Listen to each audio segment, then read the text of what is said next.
Alright, so I finally solved the charging problem.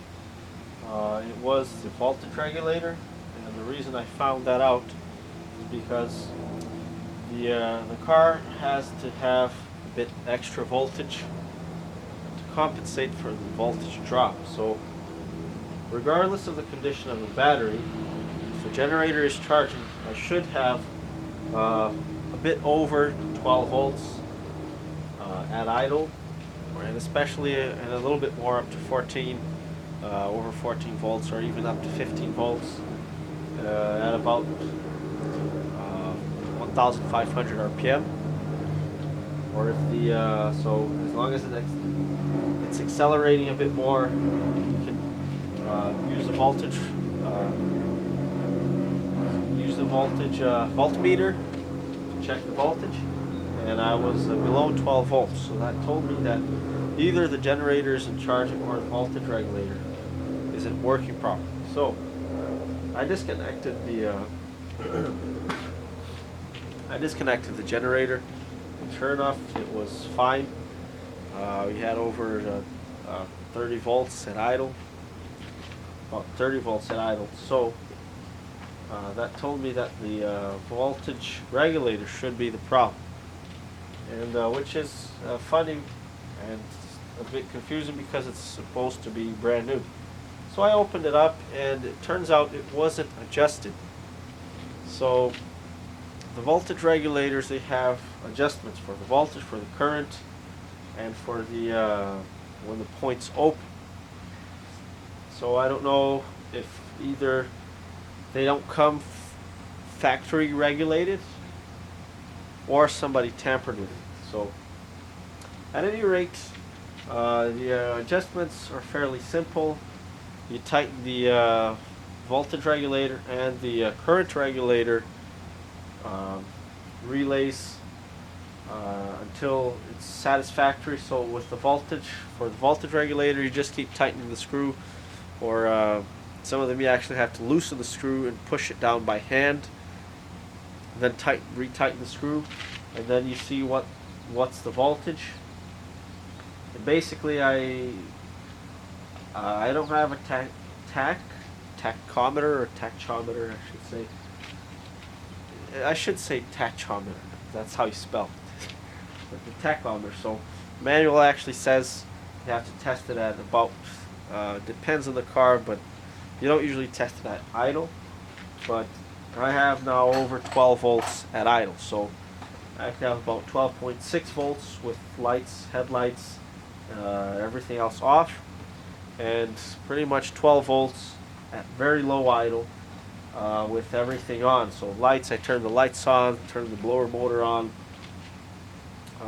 turn the speakers on, and well, there's pretty much that's it. There's not a lot of other items. That's pretty much it. But anyway, so at this point it works just brilliant, just beautiful. And for the current regulator, it's a little bit harder because you'd really need something more powerful to measure the current. I don't have a sufficient current measuring device of sufficient size, enough capability. So you just tighten it until it's once again current. The car just uses as much as it's needed. So one other thing I'd like to mention is that the voltage regulator that was on it was a 40 amp voltage regulator. So you could allow maximum current, because once again the current, the battery is actually rated for over 1,000 amps. But once again, the car doesn't use that much. It just uses, it's different to voltage. Voltage, you push more voltage through it, more force through the wires, you'll damage things. You'll damage light bulbs. But current, it's just the flow of electricity. So you could easily connect a little 3 amp light bulb on a 1,000 amp battery. That's no problem at all. But you cannot connect a 3 volt light bulb on a 3,000 volt power source. So we should not have a problem with putting a 40 amp uh, voltage regulator on a 30 amp generator, but if the other way around does not work.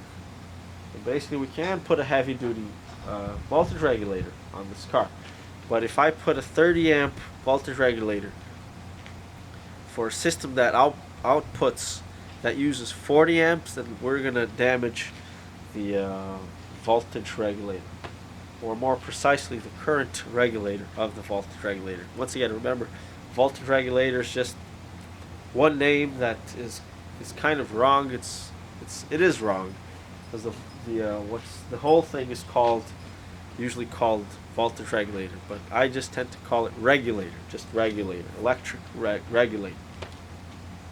Right, so that's and then you have to, so both of them basically tighten them, and you can't see these points are vibrating at almost the speed of light. When the electricity is slower than the speed of light, but it's still very, very fast. So although you might not notice it, it is vibrating, but you can't see it. It looks like the points are stopped.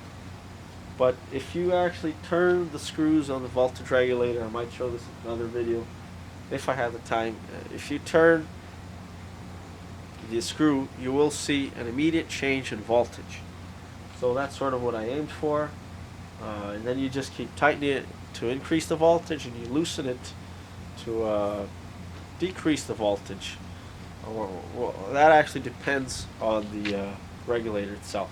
You actually, on mine, the one that's on the car now, loosening the screw actually pushes the tab up and increases the voltage. So I also changed the location of the voltage regulator, and right now I'm actually using the Delco Remy. It was a little bit easier to adjust than the other one. The other one you had to loosen the screws and push the armature down by hand, and until you sort of got a good spot, basically. Whereas this one, you just tighten or loosen the screw, so it's much more precise and easier to adjust. And yeah, that's pretty much it. So that's that problem solved. Also see what the engine bay looks like. Voltage regulator originally used to go there.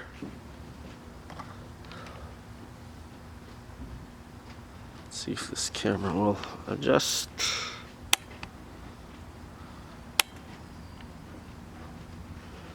There we go. And then I just moved it over there. So in another video I will open a brand new voltage regulator and see if it comes already adjusted. This one was just way off. It's not that it needed a little bit of calibration. It was just completely non-functional because it was not allowing any voltage, pretty much any voltage. Just it was actually using up electricity instead of allowing electricity through. We were at 11.7 volts. That's extremely low and probably very little current as well. And the cutout relay was also very bad, very badly adjusted. So it was just completely non-functional. So even though the generator was working, the battery still good, the car was not, the battery was not being charged because the voltage regulator, or just a regulator, was not adjusted. So that's just a heads up for anybody that's installing a new voltage regulator, maybe a NOS, new old stock. You might have to adjust them. I will open another one, but then again, that's just something to keep in mind. I bet you that I bought at some of the modern voltage regulators, the newer made voltage regulators, still new replacement regulators. I bet you they come already pre-adjusted, or at least pretty close. But that's something I'd have to find out in another video. So something to keep in mind.